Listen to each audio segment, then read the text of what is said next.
Now, today, to me, this is, you know, as kind of the unofficial leader of the Barnabas group. At least I'm the one that gets blamed when we do something wrong. So it's a pleasure for me to be able to introduce what we're going to be doing today, folks. This is a group that I'm so proud of because this is a group that goes out. We go out to different continents. We go out to peoples of different languages. This is a group that goes out and miracles take place. And the biggest miracle I think of all is one where somebody comes to know the Lord Jesus Christ for the first time. And so I'm so proud of this group and being able to introduce the group that went to Kenya. Folks, you here have supported this group. You've supported them with finances, you supported them with prayer, and the people that we're going to be listening to are the ones who have sacrificed the most, because they have given up their time and their money and their energy to go and do ministry in Kenya. And so I just want to say, you know, as I sit back there, I mean, it's a pleasure not to teach, but I'm sitting back there, my heart's just swelling up with pride because this is what we're about. We need to be out and about, not just getting more knowledge in our head, but going out and taking the love of Jesus to everybody. And so I just wanted to say that at the beginning. I say this is an important part of Barnabas Group, and I just want to thank you all for coming. So I don't know how you're going to do it and what you're going to do. Are you going first? I'm opening up. Okay, there you go. So, friends, it's Dave.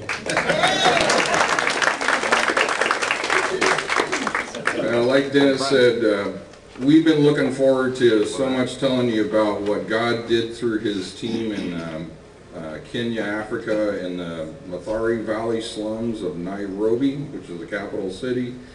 And like Dennis said, we just want to thank God for what he did and give him the glory and the honor and the praise for what he did through us. And like Dennis also said, I want to thank each and every one of you, because you're, to us, our ground support that lifted up their prayers, your finances. We're part of the Project Pearl, the dresses, the child support, and we just hope that you come away encouraged more in your faith in Jesus Christ, and that hopefully some of you will want to take maybe that step and enjoy in the good things that we get to experience that you help us be a part of. And so we hope you come away encouraged in what you hear and see today. What I wanted to do briefly before everybody comes up as fast as I can is give you guys a history of the valley and how the ministry happened. And as best we can show here, this is a blow-up of Nairobi, Kenya.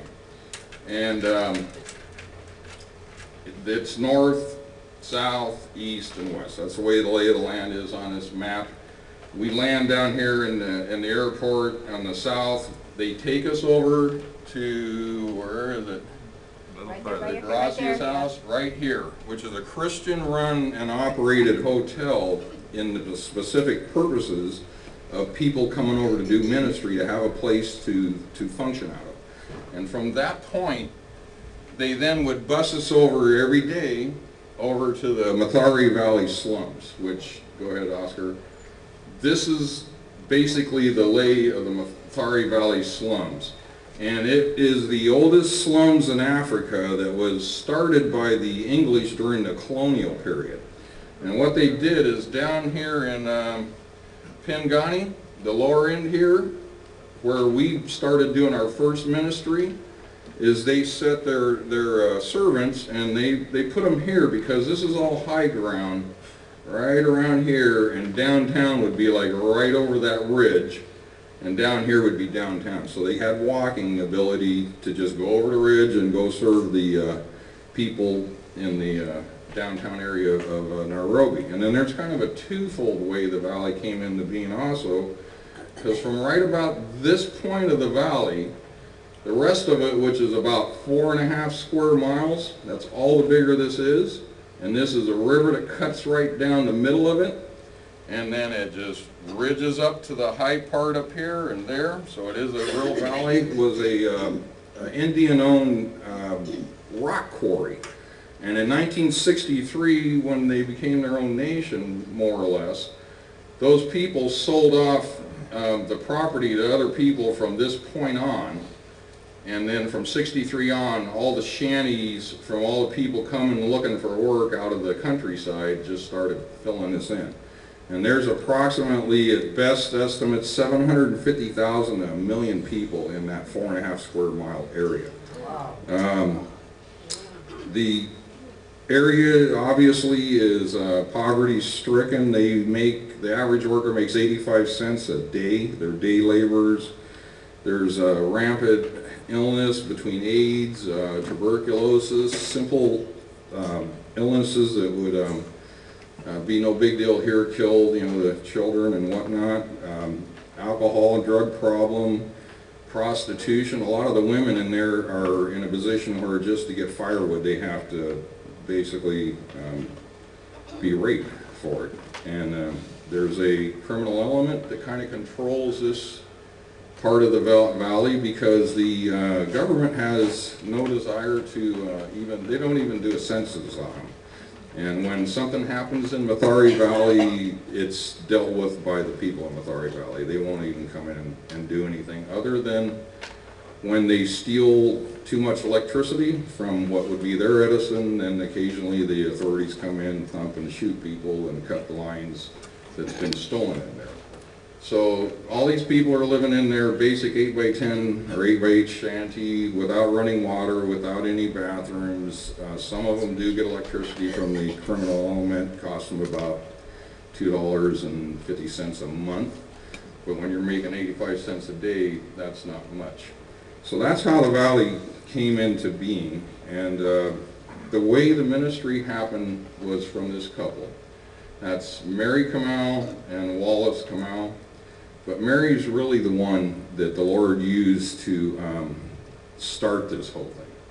When 20 years ago, basically when she was a sophomore in college, she was going to school in Nairobi, decided in the summertime to go help in the Mathari Valley slums, and went into one of the schools there, and during that summer period just felt the Lord was laying on her heart that she needed to go in there and do something about it.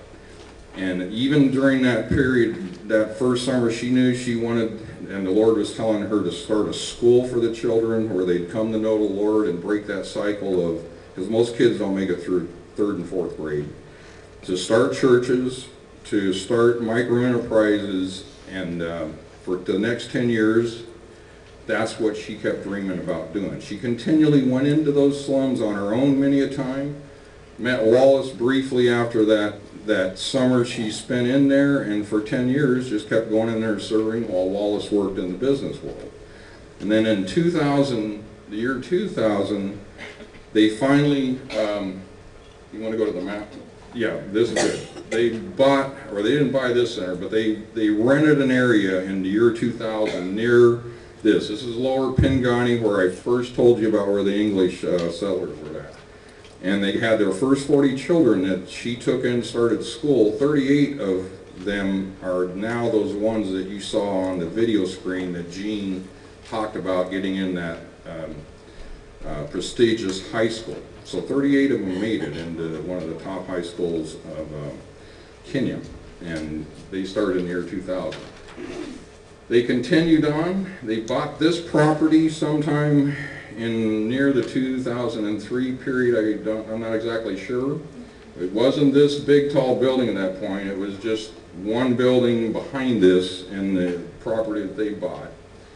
And in the year of summer of 2003, after they had started this school, the missionaries that we're connected with, Keith and Kathy Ham, I'm going to flash them up, Oscar. This is the missionary couple that Eastside was already connected with in